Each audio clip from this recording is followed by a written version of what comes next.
Assalamualaikum warahmatullahi wabarakatuh. Perkenalkan, nama saya Dimas Pradi, Prodi PTK. Di sini saya akan mempresentasikan atau menjelaskan hasil makalah saya yang berjudul Demokrasi. Kata pengantar dari makalah ini, puji syukur saya panjatkan ke hadirin Allah Subhanahu wa taala karena hanya dengan limpahan rahmat, taufik dan hidayahnya saya dapat menyelesaikan makalah ini. Salawat serta salam semoga tercurah kepada junjungan Nabi Muhammad SAW, keluarga, sahabat dan pengikut-pengikutnya hingga akhir zaman. Penyusunan makalah ini dibuat saya dalam rangka memenuhi tugas mata kuliah agama. Saya menyadari banyak kekurangan dalam makalah ini. Namun saya berharap semoga makalah bermanfaat bagi saya sendiri maupun pada pembacanya. Bab 1, pendahuluan atau latar belakang dari makalah ini. Apakah demokrasi itu? Apakah negara ini sudah berdemokrasi? Pertanyaan ini selalu menghinggapi bangsa Indonesia ketika kita bicara istilah demokrasi. Demokrasi yang dihayati oleh bangsa Indonesia ini dijiwai dan diintegrasikan oleh nilai-nilai leluhur Pancasila yang tidak mungkin terlepas dari rasa kekeluargaan. Akan tetapi, yang menjadi pandangan kita sekarang ini, mengapa negara ini seperti mengalami sebuah kesulitan besar dalam melahirkan demokrasi.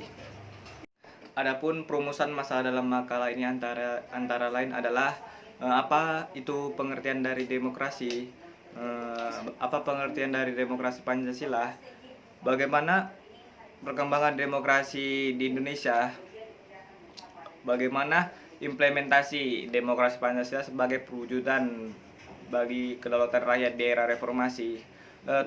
Tujuan dari penulisan makalah ini ialah untuk mengetahui hakikat demokrasi agar lebih menghayati demokrasi Pancasila, untuk mengetahui perkembangan demokrasi yang ada di Indonesia agar dapat mengimplementasikan demokrasi Pancasila secara benar di era reformasi seperti sekarang saat ini.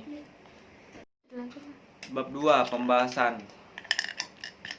1. Pengertian demokrasi. Secara etimologis, istilah demokrasi itu berasal dari bahasa Yunani. Demos berarti rakyat dan kratos artinya berarti kekuasaan. Konsep dasar demokrasi berarti rakyat berkuasa. Istilah demokrasi itu secara singkat diartikan sebagai pemerintahan atau kekuasaan dari rakyat, oleh rakyat, dan untuk rakyat. Perkembangan demokrasi.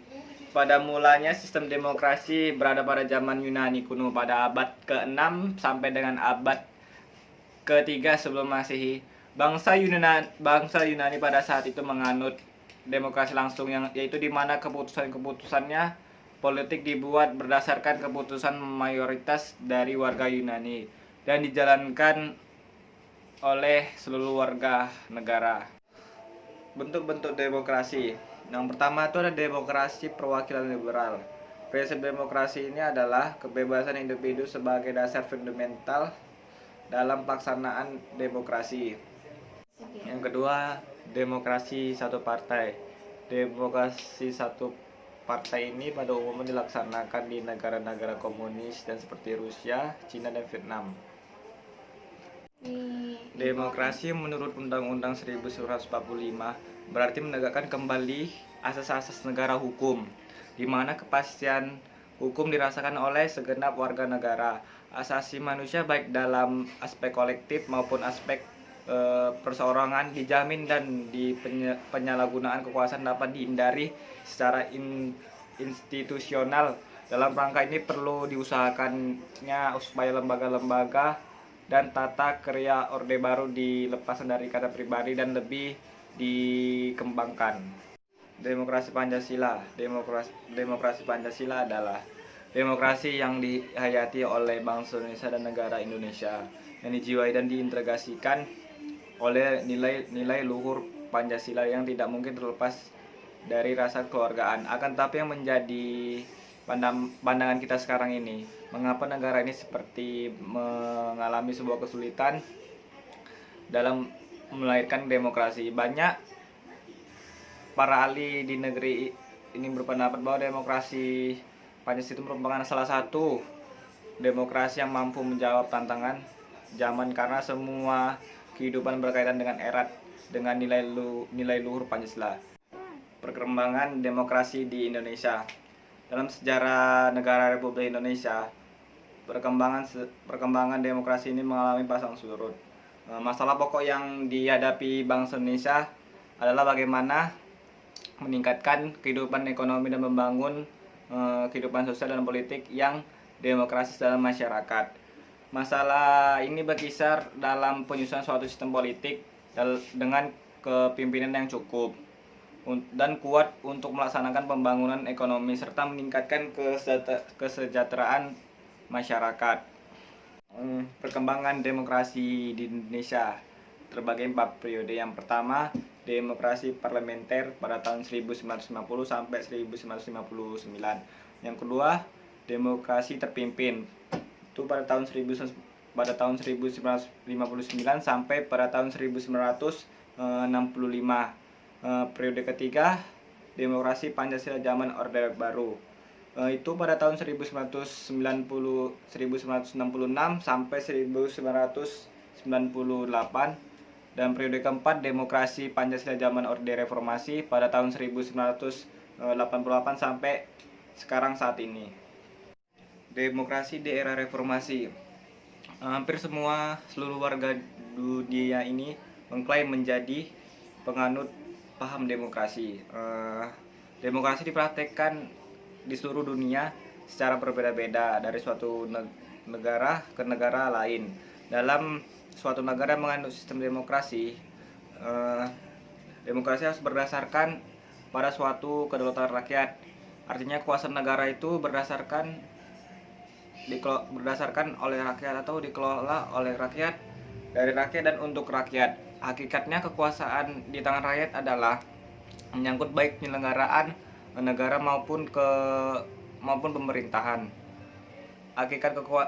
Prinsip demokrasi dalam negara ini tercantum dalam pembukaan suatu Undang-Undang Dasar 1945 alinea keempat yang berbunyi, maka disusunlah kemerdekaan Indonesia itu dalam suatu Undang-Undang Dasar Negara Indonesia yang terbentuk dalam suatu susunan negara Republik Indonesia yang berkedaulatan rakyat dengan berdasarkan kepada ketuhanan yang Maha Esa, kemanusiaan adil dan beradab, persatuan Indonesia, kerakyatan yang dipimpin oleh hikmat kebijaksanaan dalam permusyawaratan perwakilan, serta mewujudkan suatu keadilan sosial bagi seluruh rakyat Indonesia. Selain tercantum dalam pembukaan Undang-Undang 1945, prinsip demokrasi Indonesia juga tercantum dalam Pancasila keempat yang berbunyi, kerakyatan dipimpin oleh hikmat kebijaksanaan dalam permusyawaratan atau perwakilan. Dasar pelaksanaan demokrasi Indonesia secara eksplisit tercantum dalam Undang-Undang 1945 pasal 1 ayat 2 yang berbunyi, kedaulatan berada di tangan rakyat dan dilaksanakan menurut undang-undang. Selain itu, juga tercantum dalam pasal Undang-Undang 1945 hasil amandemen dengan mewujudkan sistem penentuan kekuasaan pemerintah negara secara langsung dalam memilih presiden dan wakil presiden dalam pasal 6A ayat 1. Sistem demokrasi ini dalam penyelenggaraan negara Indonesia diwujudkan dalam penentuan kekuasaan negara, yaitu dengan menentukan dan memisahkan tentang kekuasaan eksekutif pasal 14 sampai 16, legislatif pasal 19 sampai 22 dan yudikatif pasal 24 Undang-Undang 1945. Implementasi demokrasi Pancasila di era reformasi sebagai perwujudan kedaulatan rakyat. Salah satu implementasi demokrasi Pancasila sebagai perwujudan kedaulatan rakyat adalah dengan diadakannya pemilihan umum. Pemilihan umum atau yang biasa disingkat dengan pemilu. Dengan diadanya pemilihan umum merupakan suatu ajang rakyat sebagai perwujudan dari kedaulatan rakyat. Masalah pemilu diatur dalam Undang-Undang 1945 tentang pemilihan umum bab 7B pasal 22E sebagai hasil dari amandemen Undang-Undang 1945 ke-3 tahun 2001 yang berbunyi, pemilihan umum dilaksanakan secara langsung, umum, bebas dan rahasia, jujur dan adil setiap 5 tahun sekali. Pemilihan umum diselenggarakan untuk memilih anggota Dewan Perwakilan Rakyat, Dewan Perwakilan Daerah, Presiden dan Wakil Presiden, dan Dewan Perwakilan Rakyat Daerah. Peserta pemilihan umum untuk memilih anggota Dewan Perwakilan Rakyat dan anggota Dewan Perwakilan Rakyat Daerah adalah partai politik. Berdasarkan Undang-Undang Dasar Nomor 12 Tahun 2003, kedaulatan rakyat tidak sepenuhnya dilaksanakan oleh MPR, melainkan oleh undang-undang. Tujuan diselenggarakan pemilu adalah untuk memilih rakyat dan wakil daerah serta untuk membentuk pemerintahan yang demokratis, kuat dan memperoleh dukungan rakyat dalam rangka mencapai tujuan nasional sesuai dengan Undang-Undang 1945. Pemilu diselenggarakan oleh Komisi Pemilihan Umum yang bersifat nasional, tetap dan mandiri.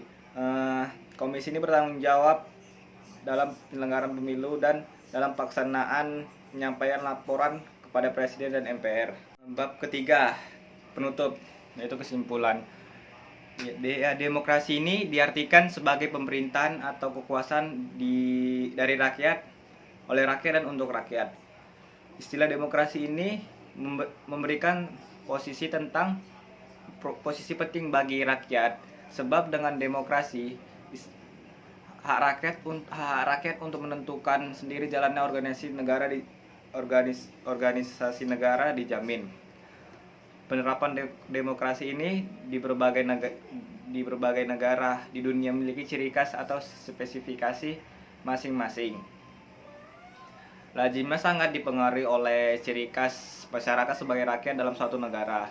Indonesia sendiri menganut demokrasi Pancasila, di mana demokrasi itu dijiwai dan diintegrasikan oleh nilai-nilai luhur Pancasila sehingga tidak dapat disalahgunakan begitu saja.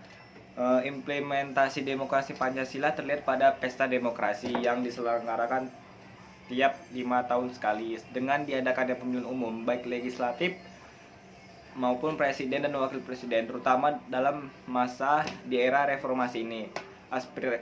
Aspirasi rakyat dan hak-hak politik rakyat dapat disalurkan secara langsung dan benar, serta kedaulatan rakyat yang selama ini hanya ada dalam angan-angan akhirnya dapat terwujud dengan adanya suatu demokrasi. Itu saja yang bisa saya jelaskan atau saya presentasikan dari makalah ini yang berjudul Demokrasi. Kurang dan lebihnya saya minta maaf. Assalamualaikum warahmatullahi wabarakatuh.